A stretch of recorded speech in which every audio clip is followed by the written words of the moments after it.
Hello and welcome to Asia Newsweek. I'm Yvonne Yong.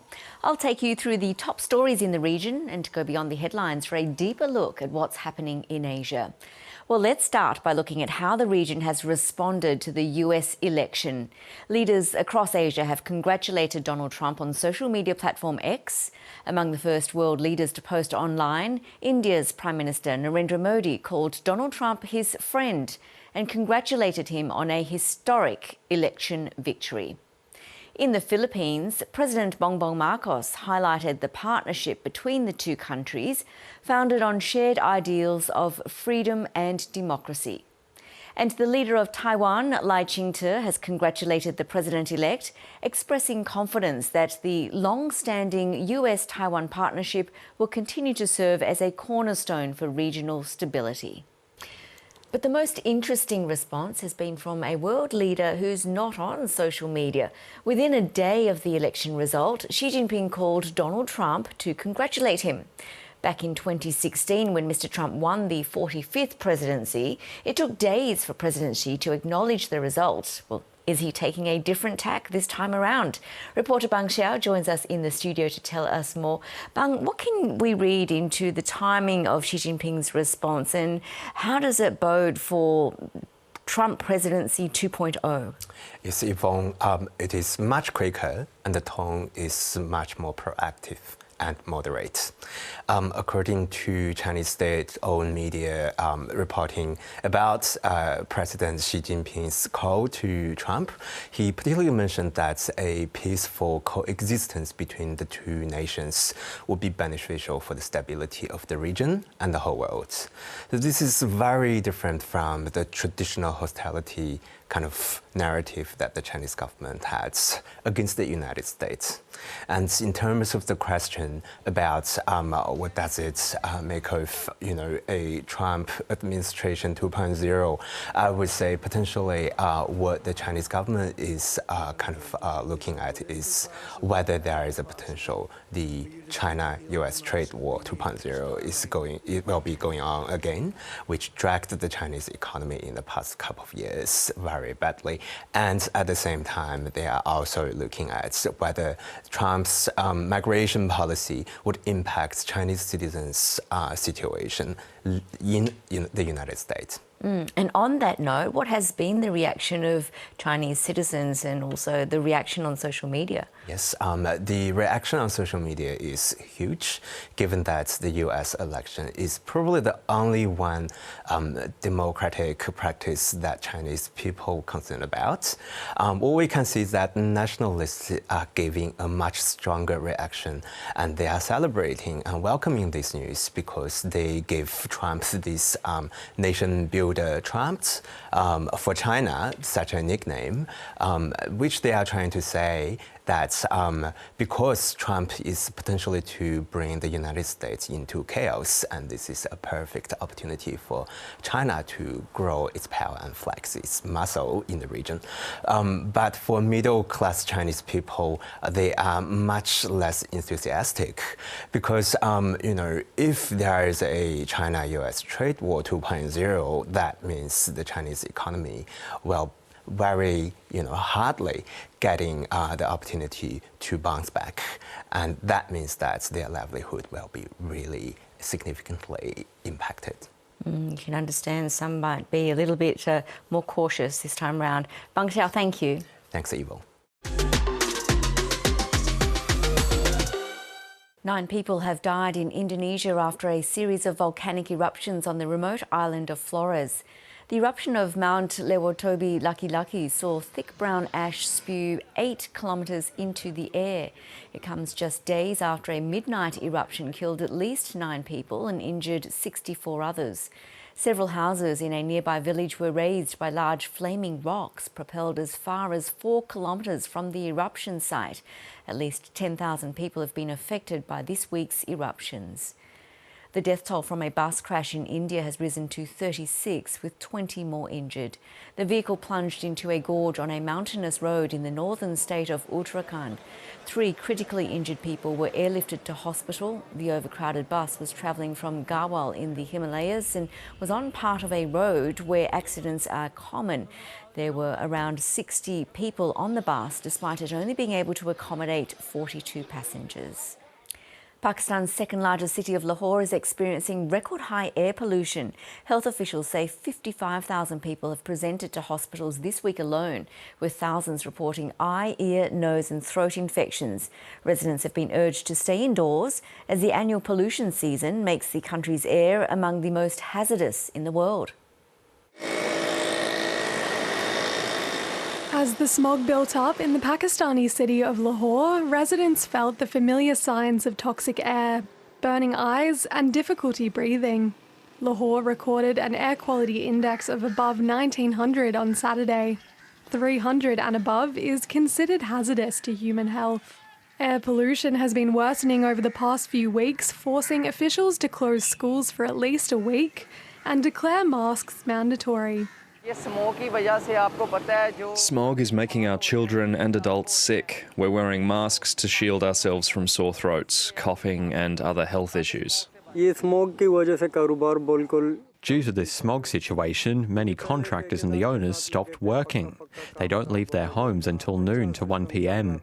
Secondly, our productivity level has decreased as well, due to smog causing fever, breathing difficulties, coughing and eye infections. It's a problem seen every year as smoke from crop burning and industrial pollution, mixed with colder temperatures, makes air quality plummet. Officials say pollution blown over the border from India is worsening the situation. There was an eastern wind corridor through which the air from India, starting from Delhi to Chandigarh and to Haryana and all other cities of India, the polluted air added more pollution to the Lahore air. Some are frustrated that the government is dragging its feet on a public health emergency. It is beyond my understanding that each year Lahore became the most polluted city in the world, and the government is sleeping. I think the government, should take safety precautions at least 3 or 5 months in advance. Lahore was once known as the City of Gardens, but rapid urbanisation and a surging population have reduced green spaces. A green lockdown in the city, which will ban certain polluting activities in some areas, will try to address that problem. We are going to plant 100,000 trees in that area to fight back to the smoke. There are already restrictions on motorcycles and brick kilns. And office employees are being encouraged to work from home and reduce vehicle emissions. But with smog worsening each year, those measures may be too little, too late. Amelia Costigan, ABC News. Well, let's return to the US election results and the impact on Asia. Rebecca Choong Wilkins is the Asia government and politics correspondent for Bloomberg News and joins us from Hong Kong. Rebecca, how have the markets in Asia reacted to news of another Trump presidency? Well, in that immediate aftermath of the news of his victory, we did see a sell-off in Asian equities outside of Japan, and that was predominantly led by Hong Kong-listed Chinese companies, concerned obviously about what a second trade war might mean. Donald Trump famously has trailed this possibility of 60% tariffs on Chinese goods, which would really decimate trade between the two countries if that were to be rolled out in full. So there was a sort of anxiety. But again, today we have seen a sort of resurgence of Asian equities, South Korean equities, Australia, Japan, all rising, because really for 2 reasons. The first is the Fed cut that we saw coming from the US, and the second is these hopes potentially around stimulus that we might get out of China today. We have the closing meeting, the closing day of a meeting of China's standing committee for the MPC, its top legislative body. This is sort of the organization that would potentially okay any plans, and it's really fiscal stimulus that investors are hoping for. And Rebecca, those threats to impose more tariffs on imports into the US, how might these impact countries in Asia, in particular China, in the next few years?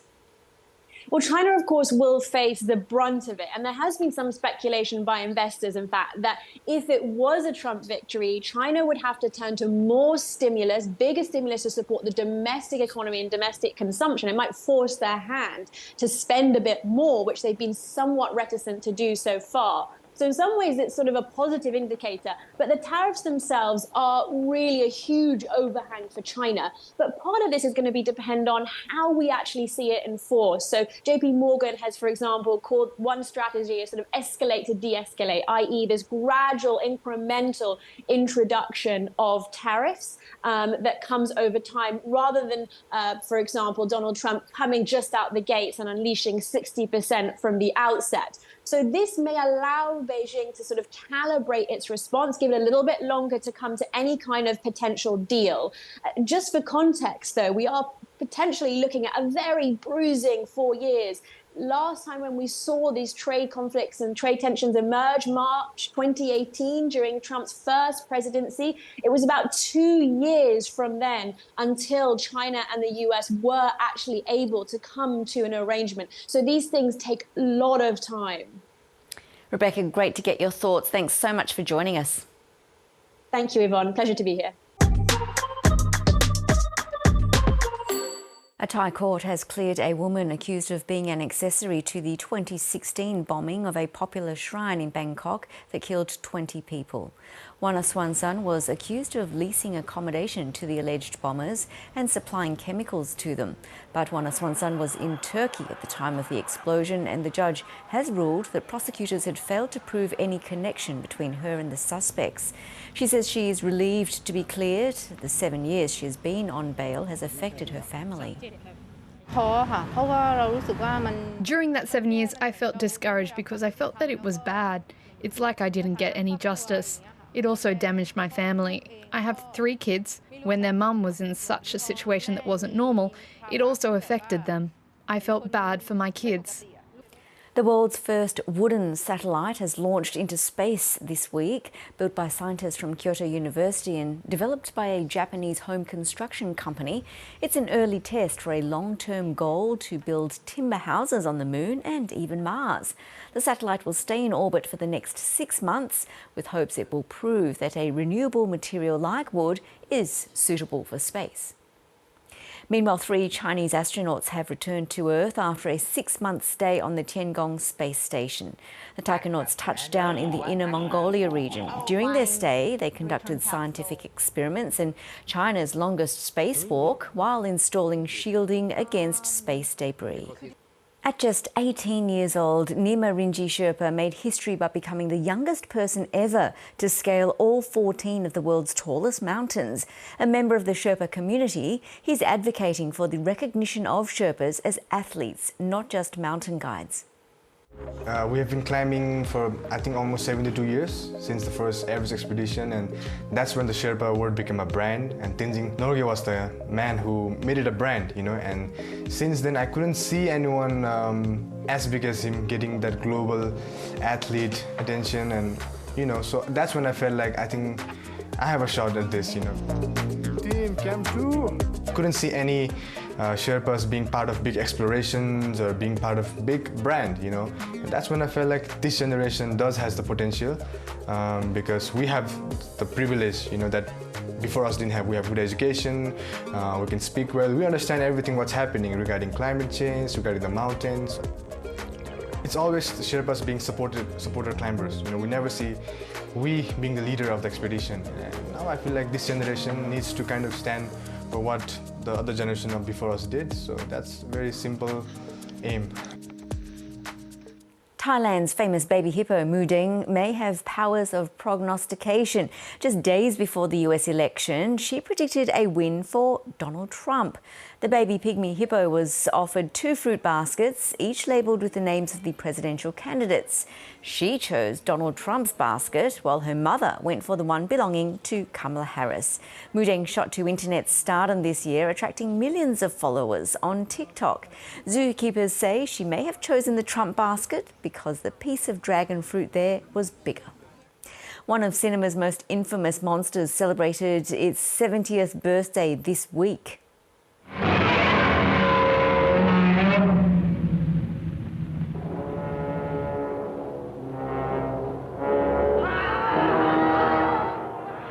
Godzilla first hit movie screens in 1954 in Japan, which saw the reptilian giant plough through post-war streets of Tokyo.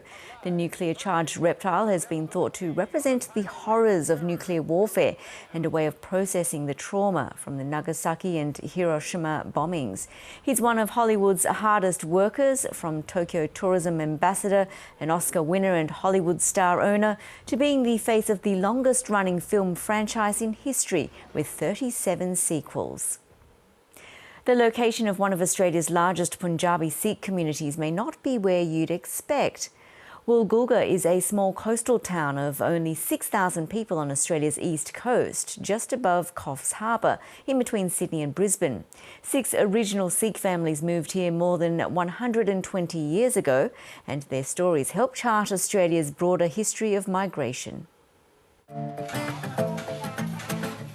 On New South Wales' mid-north coast, a town boasts a population where 25% is of Indian heritage. Originally settling for agricultural opportunities, there is a deeper reason the Punjabi Sikhs stay in Woolgoolga.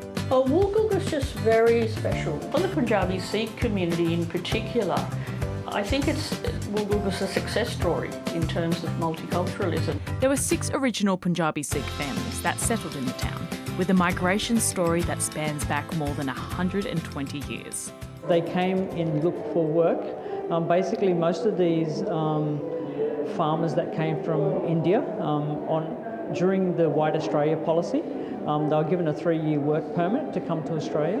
And after that, they had to basically go back to India again, and they could come back if they were of good character. But they couldn't work openly, as coloured labour was prohibited because of the White Australia policy. They lived in tents and had a very, very hard life and faced much discrimination. However, a shift came during the World Wars, where the Punjabi Sikh community made significant contributions to the British Empire. But they still faced discrimination. With the threat of a Japanese invasion, the British government needed to keep the Sikh forces on side, which sparked larger discussions about the treatment of Indians in Australia. A series of events called the Imperial Conferences between 1921 and 1930, there were discussions about the better treatment of Indians in Australia to lessen, to keep the Sikh armies on side in the British Empire. There's no other way to say it, because of the threat to Australia. These discussions led to Indian Australians being given the right to vote, pension entitlements, and most importantly, the right to bring dependents to Australia. As World War II came to an end, Woolgoolga's banana farms, owned mainly by Italian immigrants, were facing a labour shortage. The Punjabi Sikhs, with their agricultural expertise, moved to Woolgoolga and stepped in to fill the gap. A few Punjabis came here in search of probably a better life than what they had in other sectors of the agriculture industry. Early 50s, you saw these 6 families from where Woolgoolga started having a presence in the Woolgoolga area. In 1969, the first Sikh temple was established, and closely followed by the Guru Nanak Sikh temple in River Street in 1970. However, they were still not Australian citizens.